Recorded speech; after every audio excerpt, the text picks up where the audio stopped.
suis Paul Chaperon, je suis le président de la FERS. Je suis Séverine Mercier, donc je suis directrice de projet chez Elle Digital, qui est une association qui œuvre pour plus de mixité dans les métiers du numérique. Abel Gago, j'ai été adjoint à l'éducation du 9e arrondissement. Je suis Sylvie Lecomte, je suis enseignante de sciences physiques. Je m'appelle Nicolas Magnin, je suis directeur académique adjoint des services de l'éducation nationale du Rhône. Je m'appelle Isabelle de Honte-Guibal, je suis formatrice en compétences psychosociales. Alors, je m'appelle Nicolas Rességuier, donc je suis conférencier européen et conférencier de la Banque de France.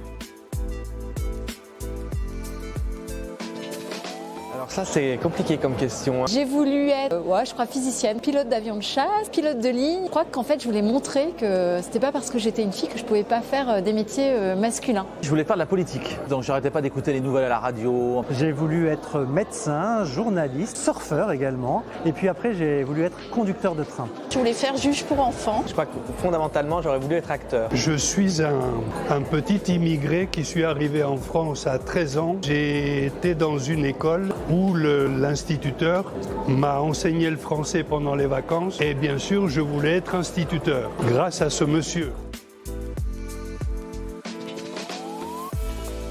Le premier lien, c'est d'être dans la relation et dans la communication avec les autres. Et puis, avoir voulu être conducteur de train et travailler maintenant dans la mobilité, même si ce n'est pas tout à fait la même chose, on est dans le même secteur de transport. Oui, parce que le lien, c'était quand même l'éducation au sens le plus large du terme. Donc, ce que je suis aujourd'hui, je sais à qui je le dois, à cet instituteur-là. Je voulais faire du commerce et que c'est vraiment ce que je fais, c'est ma passion. Déjà, je travaille dans un service public, donc il y a un peu l'idée de l'intérêt général, qui est aussi une motivation quand on fait de la politique, je pense. Et puis, rapidement, justement, j'ai eu l'impression que l'économie était un vecteur très important de l'action politique.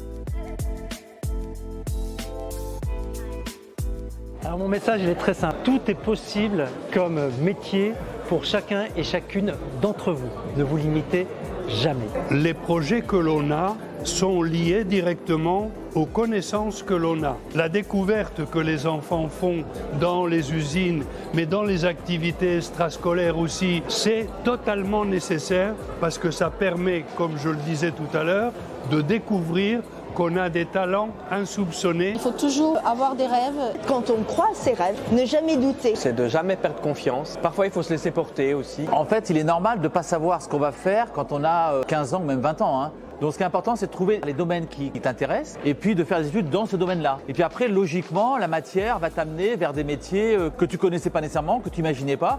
Les enfants, j'ai envie de vous dire, osez, tomber et vous relever. Et surtout solliciter les adultes, n'ayez pas peur d'eux, ils sont sympas.